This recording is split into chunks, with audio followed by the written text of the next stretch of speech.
Welcome back to Adobe live from Adobe Max. Wow, Corey Barker with me for the next 60 minutes, and we're going to be talking about 3D illustration. Exactly. Because he's the 3D Photoshop guy. Like he does. You've been streaming with us, and your stuff is amazing. Like many times, or like twice, at least 3 times. At least 3 times. Yeah, I'm enjoying it. Yeah, absolutely. So welcome, Corey Barker. Welcome to everyone in the chat. Yes, Tim is here. Gabby, hey everybody. Felix is something. Yeah, it's not called Felix anymore. It's called Dimensions. Yes, Adobe Dimensions. And if you want to download it, it's right there in your Creative Cloud application at the top on Mac, at the bottom on Windows, right? If I'm not mistaken. I believe so. Yeah. I definitely know the Mac part. Yeah, Windows. And right. And in the next 55 minutes, we're going to find out from Corey what we can actually do with Adobe Dimensions. But before we start, let's talk a little bit about you. I mean, where do you come from? What do you do? Who are you, Corey Barker? So a lot of people might remember me back when I was with Kelby Media, or Kelby One. I was an instructor with Photoshop World, and of course did a lot of seminar tours. I've actually authored 3 books on special effects in Photoshop and other things like that, and did a lot of online training. I'm actually hosting my own training site now called Master FX Training. All right. And I really kind of they're doing a GoPro thing in store, so they're having a lot of fun. So, but I'm really keeping my subject matter specifically to 3D. Okay. And I'm really excited about a lot of the Photoshop 3D stuff I've been doing, but now I'm going to start to be introducing some Dimension content because this is the next great thing, of course, with Designer and 3D in Photoshop. Because one thing that I always say is that, you know, you could always do 3D in, not always, but like in recent years you could do 3D in Photoshop. It was not easy. No, because you need to know a lot of things inside of Photoshop, and you know it wasn't that easy, and that's why, you know, Adobe Dimensions comes into the game, because it makes it super easy for graphic designers. Like, I'm a print designer by trade. You're more like I started in print, but I eventually got into digital and Adobe Dimensions is really thought for people like me or Corey a few years ago. To get into 3D without, you know, all the headaches of having to really deep dive into a 3D application. Because, you know, like, everybody gets the 3D application and then makes a ball, few reflections, and then it gets complicated. And that's when people give up. They do, and it just really is. The thing about Photoshop 3D, and it's like you say, it's as great and as cool as things you can do, it just wasn't for the beginners. What's great about Dimension is that it really brings that barrier of entry down very low. So if you're a designer and you think, I'll never figure out 3D, those days are over. You'll be able to implement 3D design into your workflow in a matter of minutes, and that's what I hope to show you today. All right, let's dive right into Adobe Dimension. I'm still going to call it Felix every now and then. So that is why he's here, to make sure that I get it correct. All right, so there we go. So we had a fantastic demonstration by Zorana during the keynote here at Adobe Max, and she just showed the power of Adobe Dimension. So what I want to do is kind of take you through a kind of abbreviated workflow to give you an idea of how you can get started and get around into it. And one thing I want to emphasize here is play and experiment. Whenever a new tool comes along, there's always people that say, you know, I've got a project that really needs to do this. Can I do this in it? And it's like, well, yes, but if you try and get a finished product for an actual project on a new piece of software, you're going to be much more frustrated than, you know. So you definitely want to play around with it. GoPros, having a party next door. So let me dive right in and show you what we got going on. There's one question there. Can you import OBJs? We're going to talk about that. We are going to talk about that. Short answer, yes, but I'll get into that in just a little bit. All right, so I'm going to go right in here and launch Dimension right now. And it's got a fantastic splash screen, by the way. I made that comment in my lab earlier, so it looks really, really great. So you are greeted with this project startup page. You know, you've got some content stuff down here at the bottom. But I'm going to go ahead and click Create New Project here.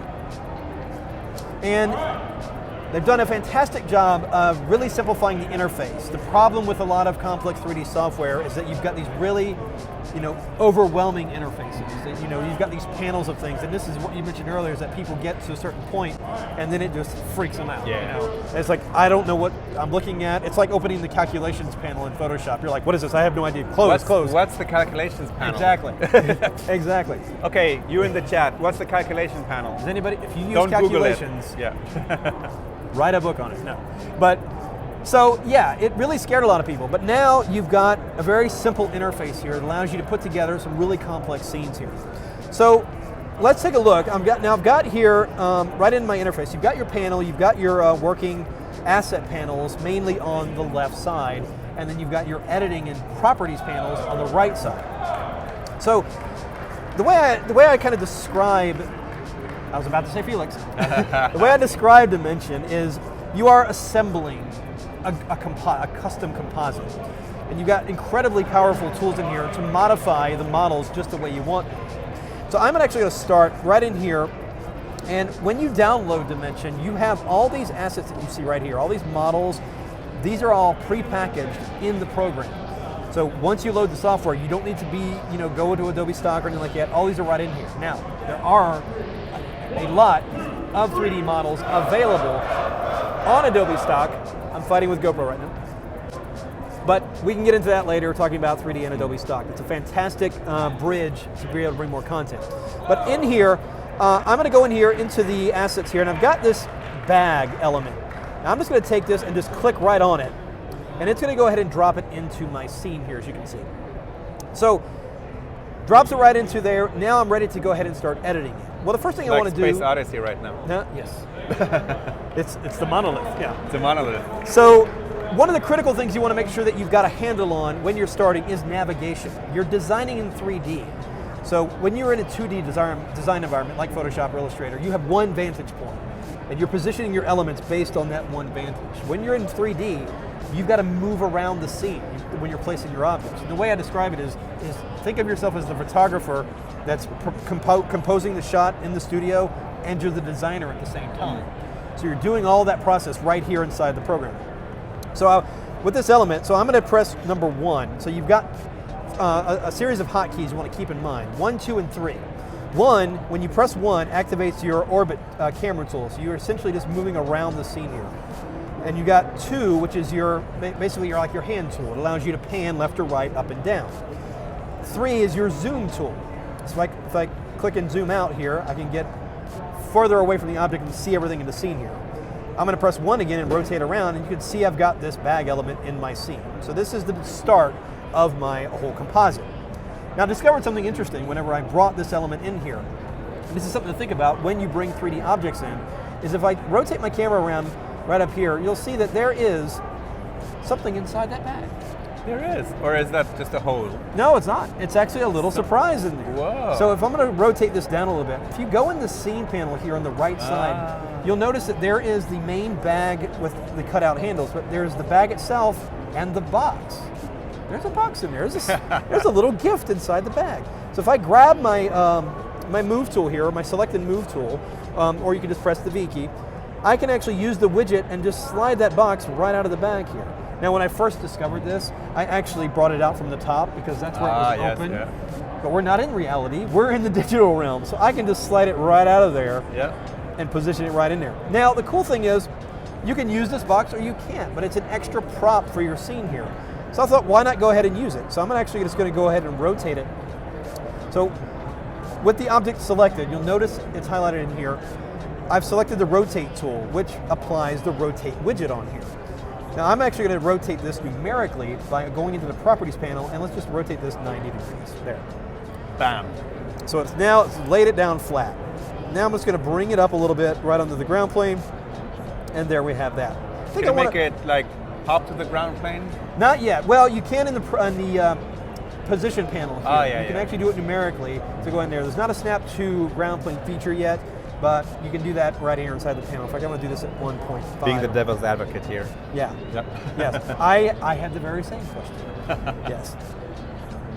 So I'm just going to adjust that. And I'm actually going to adjust the rotation here a little bit as well. So I'm not going to get too picky with all the positioning here.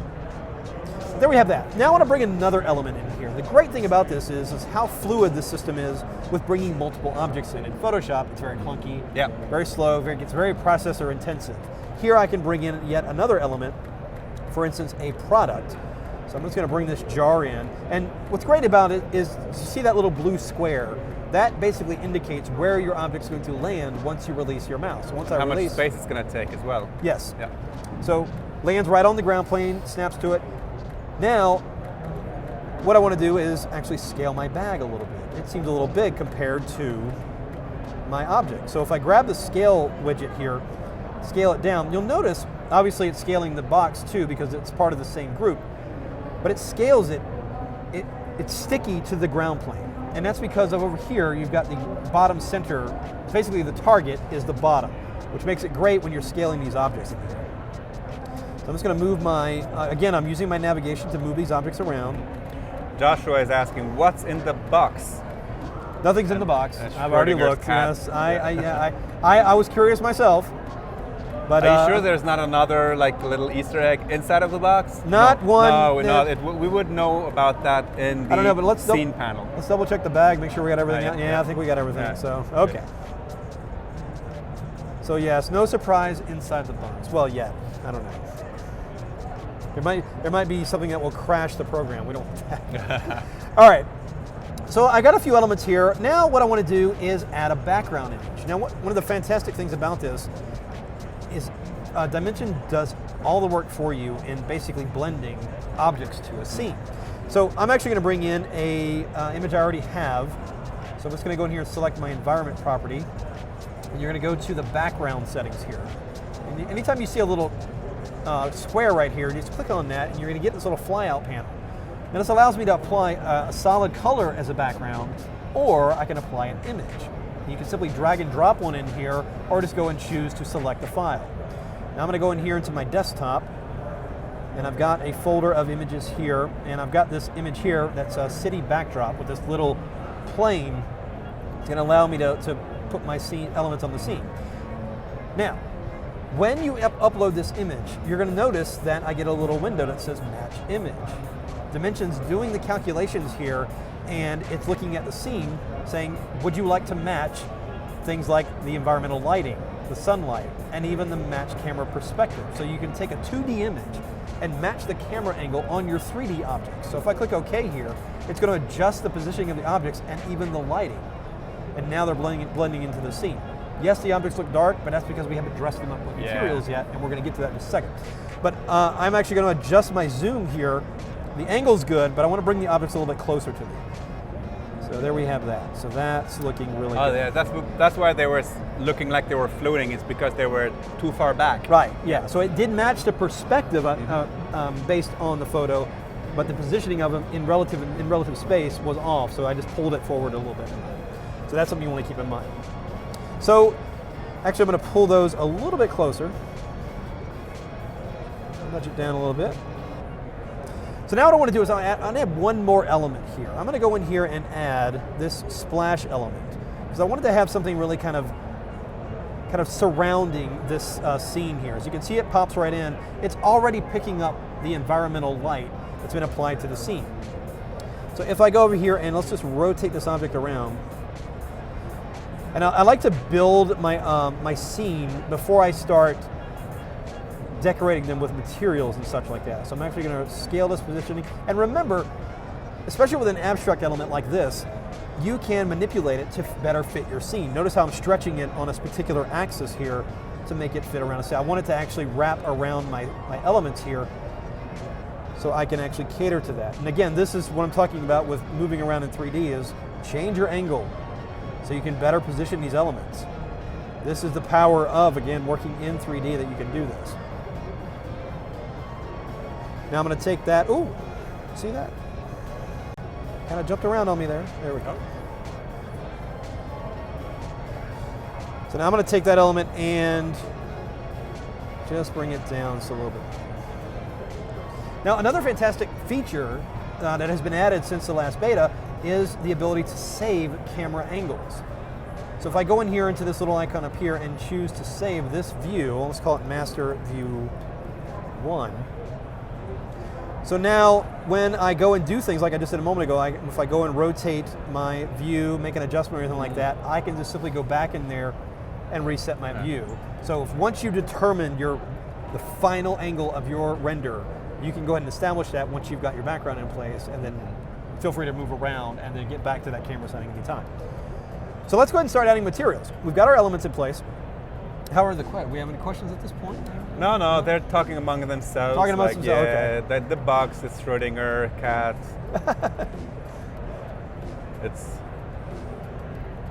There's either something in the box or there's not. Yeah.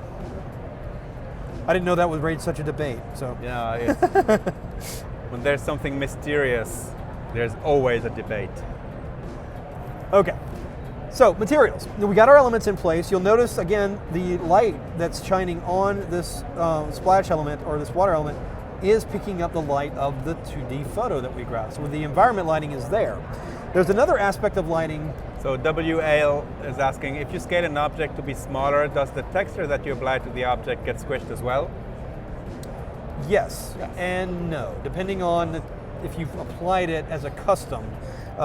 But for the most part, yes, it will scale with the object, but you can scale the texture separately, which I'm going to get into in just a minute, yes. So yeah, you do have the ability to modify both of those. And Greg is asking, why would you have water around the bag unless it's raining, of course? See, because it's a creative swoosh. It's like if I went with my art director here and took water bottle and went like, right? When I apply the yes, exactly. Well, when I apply the material, you'll see in a minute. But this would be impossible to shoot. It's like you're saying. You know, if you wanted to try and get this element around your retail products, you risk damaging them. This is the beauty of working in 3D. So I want to make this a clear liquid.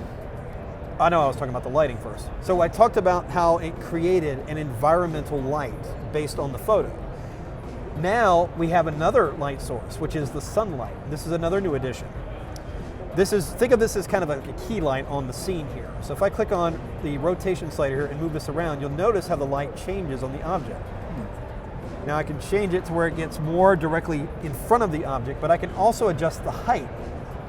So, and you can see how the shadows are going up. So I'm essentially rotating around and then I'm adjusting its height up here more above the object. And I'm also going to bump up the intensity here. Why do you think it's called sunlight? I think, so it's more like a natural light, like it's more of an, I think ambient light will probably be a better name, but that's really what it's meant to be, so you've got your environmental reflection light, and then you've got, I think of it as a key light. You know, you have the key light photography, it's right there. That's how I look at the sunlight. And when I brought the image in, it'll ask you if you want to match the sunlight color and everything to your photo, and that's why you see a little bit of a warmness to the light right now. So, but you can certainly adjust that and customize that. So we'll get into adjusting the light a little bit more later, but now I want to get into materials. So I'm going to go in here to the assets panel once again. This is where I located those models. And everything's just very conveniently packed right into one convenient panel here. So I'm going to go in here and click on this materials icon. And you've got again, massive library of materials that are built into Dimension. So you can have a tremendous amount of fun and do some really cool stuff with just what's been built in Having worked with materials in Photoshop, are these the same materials? They're actually a lot better because of the the rendering engine here in Dimension is way more powerful than what's in Photoshop. So these materials are much more optimized for that, much more realistic. They have some of the properties that you would see also in Photoshop. You know, things like you'd be able to adjust the intensity, bump settings, and things like that. But a little bit more detailed in here, and you'll see it in the render especially. So I'm going to actually start applying some materials. Now you can apply them several different ways. You can actually, so for instance, on the liquid, I want to use this yellow glass material here. So I'm just going to grab it right here and just drag it directly onto that splash element. Immediately it applies that material to it. Now, obviously it looks great. Well, there's a few questions here. Jan Eric is asking, okay, what are the new features in Dimensions? We're actually, compared to Felix Beta, we're actually going through that camera feature, saving the camera angles, that's certainly one of the features. It's mostly the material enhancements. You've got things like camera settings, you've got ground plane reflection, this is a new thing, depth of field, there's a handful of those things. I mean, get into those a little bit later, but there's just a lot of performance enhancements as well that make it a lot smoother. Esteban is asking, can you create an interior of an apartment, for example, in Adobe Dimension? Well, you can take a photo of an interior and put elements in there. Yes. You know, and make it look like they're in the scene. But it's definitely not an architectural application where you can like build a room or something. But if you have a picture of an empty room, well, then you can place objects and a sofa and things. You're building a 3D scene, not a 3D environment. Exactly. Yes. No, so it does. So this is a designer's tool. All right. This is not a conceptual tool for architects, or it's like some people in the first lab ask about. Can it do something like what Maya can do or something like that? No, it's just, this is stripped down for the designer. This is make it easy for designers to be able to implement this into there. So we got the material in there. And what I want to talk about is, you see the graininess, it's kind of rough on that. That is because we are in draft mode. It needs to render. Now there's another great feature that is here inside Dimension, is it right here. I'm going to click on this, and this is the render preview. And it's basically a live window. As you make changes, it is constantly updating to give you a quick little preview of what the render is going to look like. Now, you can actually maximize this to fit your full window, so you can get a better idea. Again, think of it as a draft render. Now, just a little bit it's done already, you can see that my liquid looks really, really good. It's got some translucency to it, it's got the gold, it's reflecting that environmental light, it's looking really, really good. So I'm actually going to minimize this back down again. But once you apply a material, you'll notice you can go over here in the scene panel, select that material, and you have the ability to go into the properties panel and change certain settings. Things like the base color. You can add some glow to it, reduce the opacity if you wanted to for a little bit more, increase the amount of translucency or something like that. Even apply a texture. Anytime there's an icon here, you can do all that. So you're not just stuck with the material as it comes out of the package. You drag it on and you're done. You can modify it, change the color, do all those things to better cater to your scene. So, and one way I look at it is, the frustration I have with Photoshop 3D is that you're having to build your 3D elements from scratch. And then you start dressing them up. This is eliminating all that pre-production process. You can get right to putting the elements together and design them. Now, I want to get onto the jar now. Here's a really cool thing about 3D Office again. How we discovered that the box was inside the bag. Well, when you look at this jar, you think you see it. It did bring it in as one object, but it's really not one object. It's actually three. You've got the lid, the jar itself, and then the material inside the jar. And we can apply materials to each one of those separate elements. So for instance, I'm going to go in here into the toolbar and use the magic wand tool. When you have an object that has multiple parts, you can use this magic wand tool to click directly on these elements. So I'm going to click right on the jar element, and you'll notice it just highlights that part of the model. Didn't select the lid or anything like that. So now with just the jar element selected, I can go in here into my materials, and I want it to be a glass jar, of course. So I'm going to take the glass material and just drag it right on there. Now clicking directly on that glass material will also apply it. So you can drag it directly or just click on it as long as the surface is selected. You notice that changed it right there. Well, if I go over here into the scene panel, you'll notice here's my jar material. That's the elements inside the jar. Now I'm going to actually make that gold, like solid gold. So let's go over here. I've got a gold texture or a gold material here. Apply that, and you can see now it has applied the gold to the element inside. Now I'm going to use that magic wand tool again, select the jar, or the lid rather, and I'm actually going to rotate my view here because you'll notice it only selected the edge of it. But if you hold down the shift key. Do you know what the materials file type is? Not right offhand, no. It is optimized for Dimension. So if you're wondering if you can bring it into Photoshop or something like that, no, you can't. Yeah. Well, to a degree, you would have to import it like a regular file. Yeah. It's really optimized for that. You can use lights that are optimized for Dimension in Photoshop like that. But as far as the format itself, I'm not entirely sure. I think it's, I don't want to say it's PNG. I don't know. I will get back to it. I didn't write the program. And yes, Esteban, you can import your custom objects into Dimension, absolutely. Yes, if you have an OBJ formatted 3D object, you can in fact bring them into Dimension and modify. I'm actually going to show you that in just a minute. As far as the text element, if you want to implement 3D text, now there's not a text tool in Dimension, but you can actually create 3D text in Photoshop, bring it into it. And I'll show you that in just a little bit.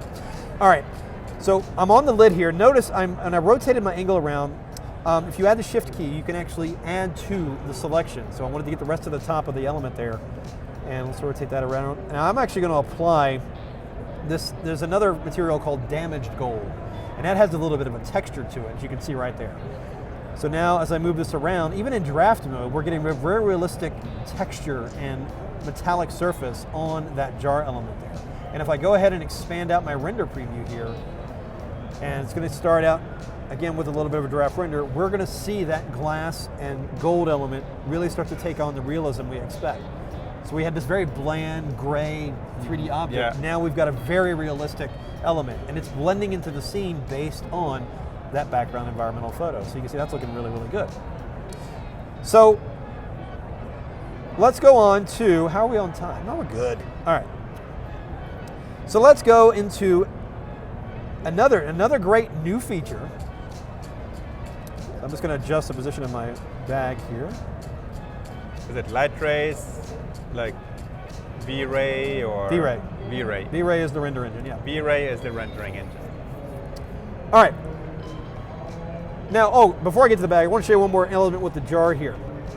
Again, talking about 3D objects, you can actually, like just as it, similar to the way we pulled the box out of the bag, if you want to, you can actually go in here into the jar, select the lid, and if you have your move tool selected, you can actually just go ahead and lift that lid right off the jar. Woo. And you see the elements right under there with the, the screw top and everything like that, and it's very realistic. So if you just wanted to have the lid look like it's kind of popping off there, you can have it flying in midair, or just maybe basically have it resting right on the edge of the jar here. Something like that. So you see how it cuts into it when you get to a certain point there. But that's another thing about these 3D elements. When you pull in an object that's in Dimension or even Adobe Stock, look in your scene panel and you can see if it's made up of several parts, and you can pull those elements apart and apply different materials. But some specific questions in the chat today, like does the render use the CPU or the GPU or both? I don't know specifically. It just renders. It just renders. Sorry. I'm a designer, not an engineer. Yeah. No, that's a good question. I will make note of that one and certainly ask the right engineer. They're actually right over there in the Adobe booth. Yep. So I will definitely ask them that. What else? Yep. Let's go ahead. Good. Okay. So that's playing around with moving the 3D elements. Let's go to the bag now. So what I want to do is actually first add a texture or kind of a pattern to this bag. It's just the black, it's just kind of a bland color. So I'm going to actually go in here and select the bag elements. Oh, and another thing, when you have a move tool selected, you can actually just double click an object directly in the panel, and you'll notice it goes ahead and selects that object's material. It's a quick little shortcut to do that. I'm going to go over here into the properties and go to this metallic setting here. Well, Russian Ruslik says V-Ray using CPU if using Apple products, on PC using part CPU, other GPU. There you have it. There you go. Excellent, thank you. All right, so I'm going to take, again in my assets panel, I've got this image folder, and there's a few different images here that you can use. I got one called metallic texture. I'm going to take that and just drag it right into this little drop box here, and you'll see it wraps that pattern around the object. Now, obviously it is huge. I want to scale this down. I want a smaller pattern here. So once it's applied, there we go. You go down here to the very bottom, you'll see that there's these texture settings for offset and repeat. So I'm just going to use a scrubby slider, click right on the X setting, and just click and drag to the right, and you'll see it scales down that pattern. So you can see it gets really, really big there, and then we're just going to scale it down a little bit more. So we're controlling the scaling and even the positioning. You can offset it if there is a particular type of pattern of the texture on that object. Now what I want to do to this bag is add a custom logo.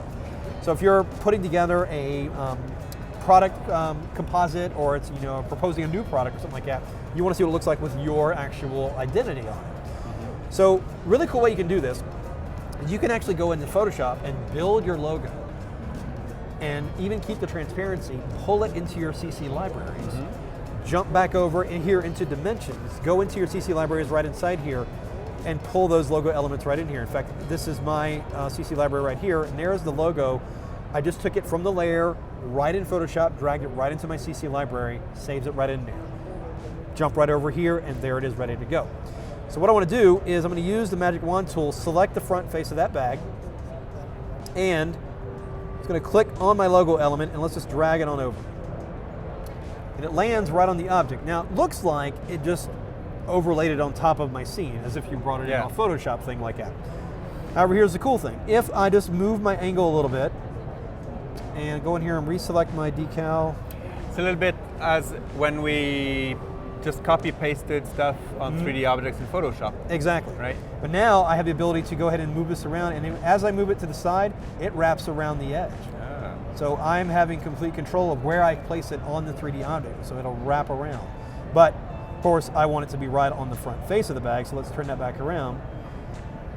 And of course, you can also scale it. Just scale it a little bit here. Rotate it if you want. Oh. Reselect my decal. Oh. There it is. Okay. Position it right there. Now, you can only add one logo element per surface material. So I had a question earlier today, can I bring in another logo element, put it on the back of the bag perhaps?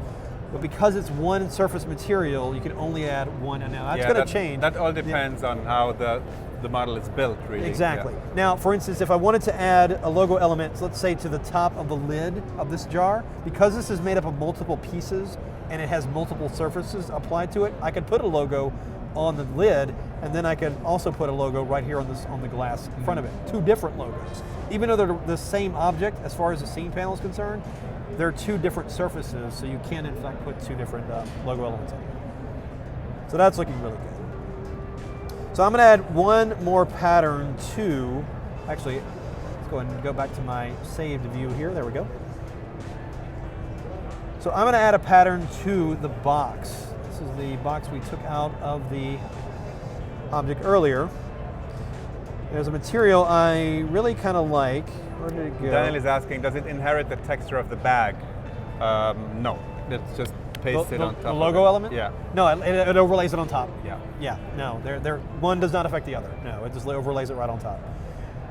So I just put a little cool little texture on my box right here, and I'm just going to again use the scale and offset to reposition this. It's even got a cool rotate feature, so I can rotate the pattern on the 3D object, so you can really play with different orientations of the patterns you apply here.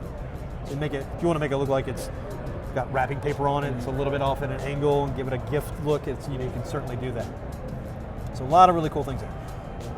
Now I'm going to go down here and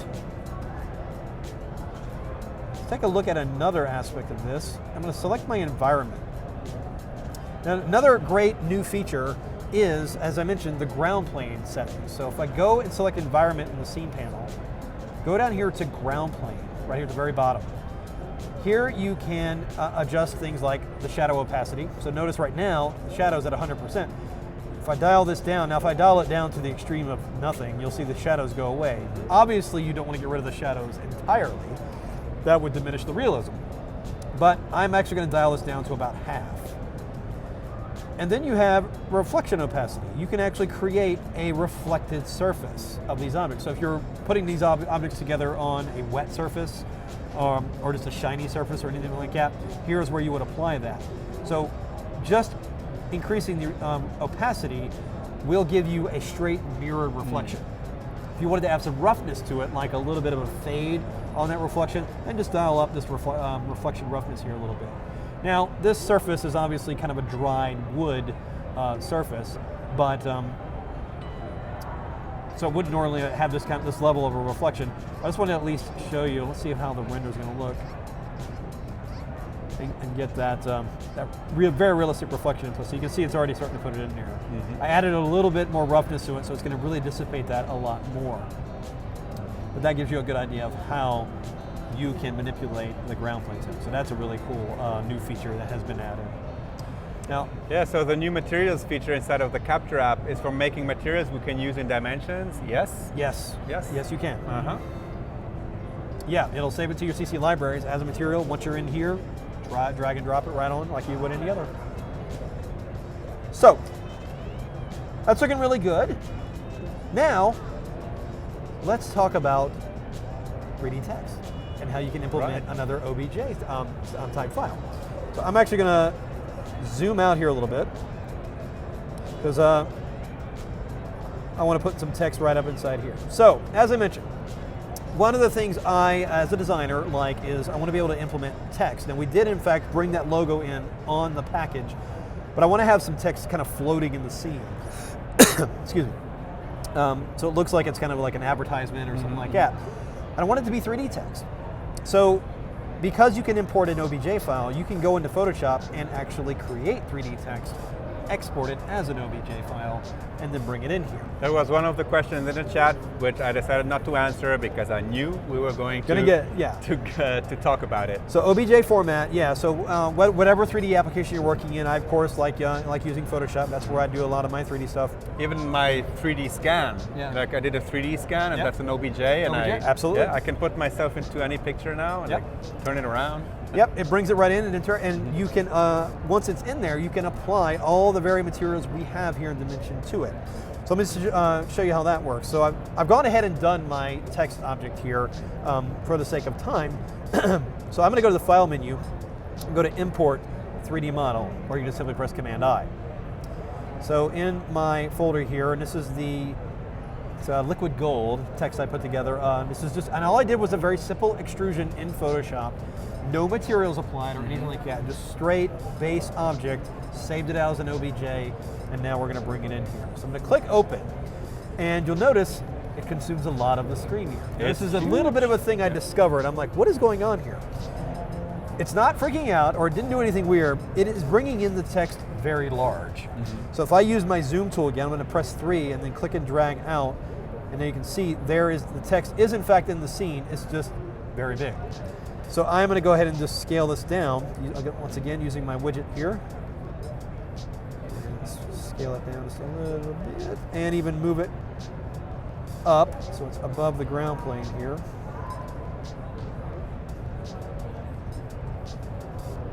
Up. No, you can't create text in Dimensions. No, you can't. No, you cannot. And let's hope yet.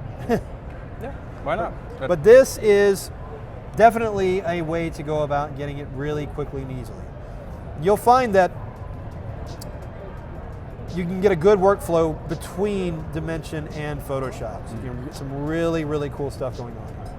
And when you're done with your render, which we'll get to in a minute, you can actually then, there's a feature that actually will take it to Photoshop for you as layers. As if you've watched the keynote, you saw that that allows you to bring it in to do any kind of finishing effects for your final design, or any adjustments with color or anything that you might want to make. So right now I'm just using my move, scale, and rotation tools to position this text element. Again, it is 3D. So I can treat it like any other 3D object that I have put in here thus far. Just give it a little bit of a turn here. There we go. And I'm just going to, again, these widgets are incredibly helpful in getting these things right where you want them to be. So that looks pretty good. And again, you don't have to get it positioning exactly right. You know, you can always adjust this a little bit later on. But let's just say, all right, got my text in place, now I want to dress it up. So I'm going to go in here, and since we've got this kind of gold theme happening, let's go ahead and just use that. I'm going to go ahead and take the gold material, and again, just drag and drop it right to that object. So you can see it takes it on, and immediately looks really, really cool. But I'm going to go in here. Is this a shadow from the bag, or that is actually the environmental light? Ah, the environmental light. Yeah, so it's reflecting of it's taking the light up from the sunlight, of course, above. But yeah, the variation of tone here is due to that environmental light. So to adjust for that, I'm going to go and select environment, and over here is where you see the environmental light setting. So we've got intensity here, which we can dial up, but there's also rotation. So I click on that and just move it around, and then I can adjust the lighting to better illuminate my text. Think of this environmental light very similar to an IVL in Photoshop. It's kind of like a translucent sphere around your objects, and light is shining through that. So as you are dragging that rotation slider, you're moving that sphere. David Mudd is doing the art director here. He said the liquid should be liquid gold. Liquid gold. The liquid should be liquid gold. Okay. Yeah. Just kidding. There is liquid gold in the jar. Exactly. It's in the jar. We have translucent gold flying in the air. But yes, if I wanted to, I could totally. You know what? To make him happy, I'm gonna, there. Instant liquid gold flying in the air. But you saw David, quickly, not just for you. you saw how quickly that was, though. That's another good point. Is that it's like somebody comes in and says, "Well, can you change the color or maybe get a new somebody material?" just came in and said, "Hey." Yeah, the art director comes in and says, "Hey, let's make it look like black oil or solid gold or whatever." Just as simple. Drag and drop it, and you're done. So again, I'm moving around that environmental light to better view my text. And Tim is, of course, saying, can you make the liquid gold 2% more shiny? Yes, but I'm not going to. Exactly. But yes, you can. Oh, you know what? He's just making. He was just kidding. Yeah, but you can. But I will say, yes, you can. And that's the great thing about these materials is that, like I said earlier, you are applying these to the objects.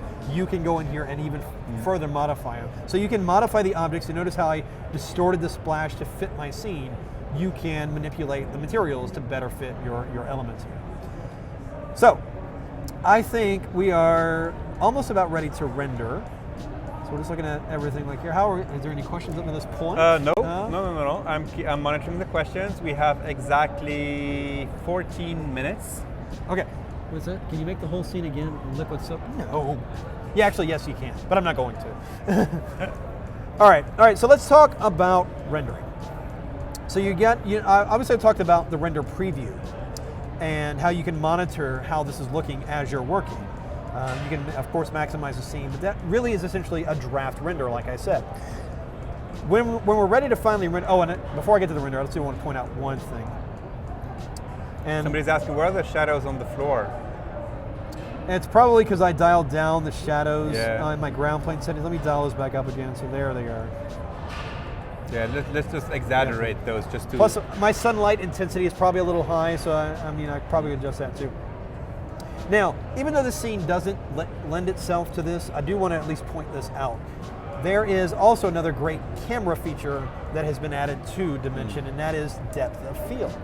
So down here, when you have the environment property selected, go down to the very bottom, you've got a depth of field setting right here. Now, by default, it is unchecked, it's turned off.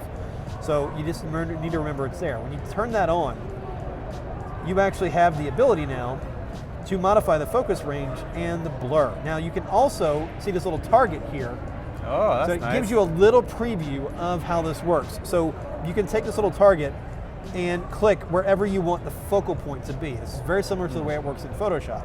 So now obviously my elements, and I'm just gonna cheat a little here. Let's put the text where it's more in the foreground here. Increase the amount of blur. And let's focus on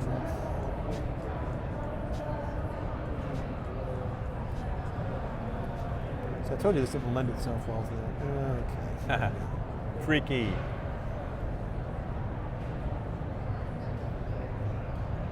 So I'm just clicking on the target area. Spacing of these elements. Yeah, that's because the text is way back here. Okay, that's fine. That's I need so a better cool scene to have the saved camera. That's so useful. Yeah. Yeah, it makes you not afraid. Yeah, that saving camera angle really makes you not afraid to explore and move around the elements here. But at least I just wanted to at least point that depth of field setting out. Now also, in addition to that, you have, why isn't it let me scroll down? Come on. There we go. You have camera perspective. So you can essentially change the lens of the camera at which you're looking at this object. So if I dial the field of view up quite a bit, it looks like the object is moving back in space, but we're changing the lens. So if I did in fact zoom in on the object, we're going to see a really extreme wide angle going on. So again, this is another way of getting creative with camera settings, with depth of field and with the field of view here. So you're essentially, and it goes back to what I said, you're the photographer composing the scene as you're designing it as well. So you really, good thing to keep in mind there. So I'm actually going to bring this back. People are just saying, please just render it. Okay. Okay, let's render it. Okay, we're ready to render. All right, so once you've got your design, of course, it is a good idea, as usual, to save your work before you go ahead and render. So I'm actually going to do a very quick save as here. And who has time to name it, so we'll just call it Untitled. Yeah, that's too short to name everything. Can't name everything, what? No time for that. All right, so once you do that, you're gonna go up here to the top of the interface where you see the design and render tabs here. So you got a render tab right there. So go ahead and click on that. And that's going to jump you over to a new interface. And this couldn't be simpler as far as rendering goes. I know in other 3D applications, you get to the render stage, you just want to run for the hills. Because all the settings that are like that is completely freak you out.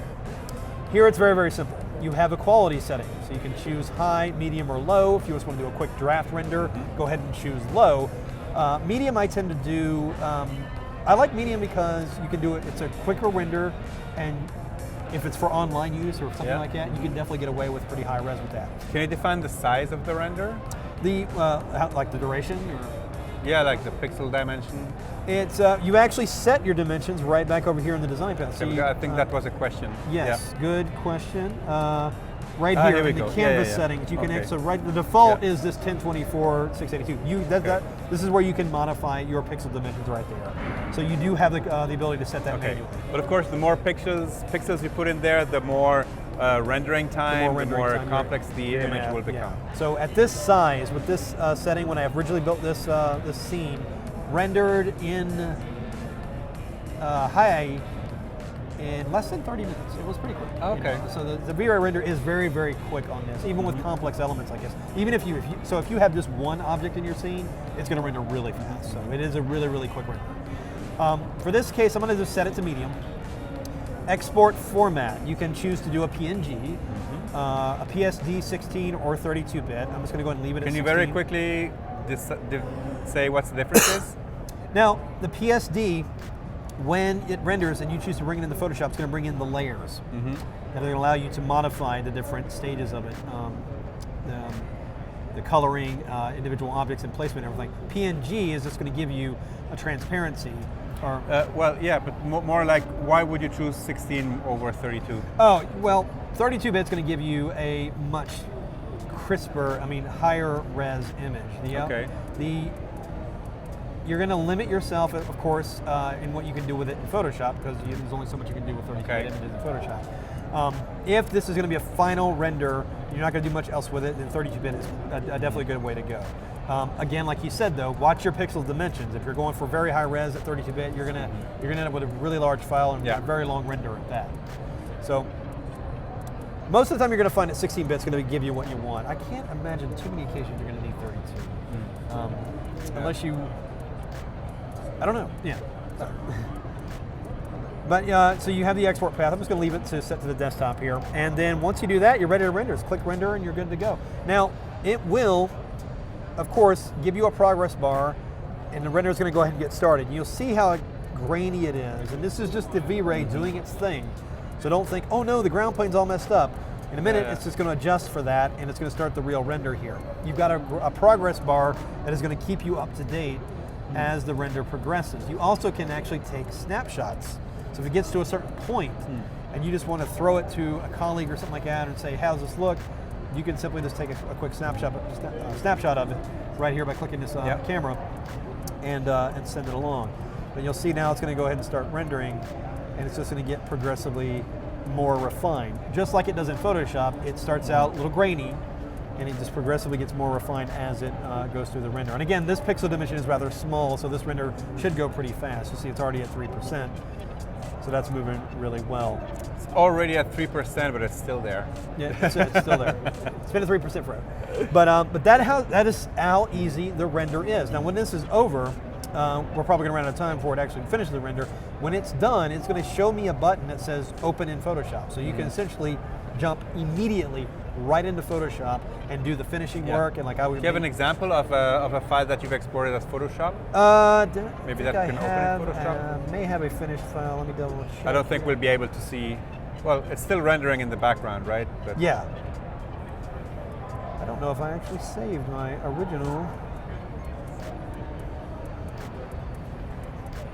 Just open this and see. No, it's going to make me stop the render like that. Okay.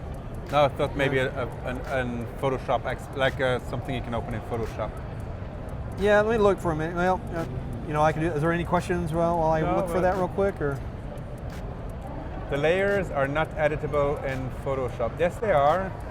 So I don't. Well, you can't edit the 3D. Yeah, it's going to flatten the 3D aspect of it, but you can't edit it like any other 2D layer in Photoshop. Exactly, and basically the 3D objects are their own layers in Photoshop, so that you can edit them. Okay, let me see here. And yes, Miguel, that's the benefit of exporting for Photoshop, is that you have access to the levels, to layers. Basically meaning that all the 3D objects are transparent and that the background image is there and that you can still refine some of the colors, some of the image. So yeah, you can refine the image in Photoshop. All right, I don't have my actual image, but I do have. To export the scene to be used in another rendering engine, no, you can't do that right now. No. No. You mean like export the 3D objects out of Dimension? No, it does not do that. No, because these models, especially the ones built into it, are optimized for this render engine. And this is something that I always say: if you're into like creating scenes and doing this and that and doing other 3D things, well, learn a 3D application. If you're a designer like me and you need to quickly put 3D objects together and create an image on the fly, just like we've seen with Corey in the last 50 minutes, it's a really, really easy solution to take Adobe Dimensions, put these elements in, and get a very credible result. Yeah, and I will say, if you're an expert in like Cinema 4D or anything like that, this is not for you. You're already there. Yeah. This is for those designers that, like you're just saying, you want to get 3D in your workflow. You want to be able to composite, a really interesting scene with your own design elements. This is what that is for. Yeah. So, I don't know where my actual file is, but this is the final render of the project that I had put together. And this is the full render. You can see that I added some roughness to the ground plane reflection, but you can see the lighting has very realistic dimension. You can see the light is peering through the liquid elements here, and that's all because of that background image. And that is a very key aspect here, is the lighting. That background element to help blend your scene together is really what's going to bring it all together in the end. And of course, I brought it into Photoshop and added this lens flare right on the text and everything like that. And Joyce is asking again, what 3D formats are supported for import? It's OBJ. OBJ files. That's it. Yep. OBJ. All 3D applications can export in OBJ, so that's not a problem. Real quick, I'll show you while we have just 1 minute left. I mentioned Adobe Stock, and I just want to at least show you real quick. Absolutely. When you are on the Adobe Stock site, and let's see if it's going to load here. So right in here, right up here at the top, you're going to see that there's a 3D tab here. And you can go in here and you can actually search for models, lights, and materials. And so I'm just going to click on search models, and this library is increasingly getting larger more and more. So look, you got a whole bunch of splash elements here that have been recently added on here. Yeah. So these all work inside of Dimension. These are all built for Dimension. There's free objects. There's a lot of free ones there, so you definitely can play one, but a lot of them are paid as well. So there's a lot of great content here, and it's only going to get bigger. All right. Thank you for reminding everybody of this, accessing Adobe Stock to get extra content for Adobe Dimension. And thank you, Corey, for showing us that. I think it's super interesting, and now that it's out there and it's not a beta anymore, download it from your Creative Cloud application and start playing with it, because it's a really cool tool for print designers just like me to get into a little bit of 3D. I really can't wait to see what people do. Yeah, it's going to be great. Yeah, absolutely. And stay tuned, because we're going to be back live in exactly 5 minutes with Valentina V. And Valentina is going to be hosted by Jason Levine. So stay tuned and be back in 5 minutes. Thank you. Thank you. Take care.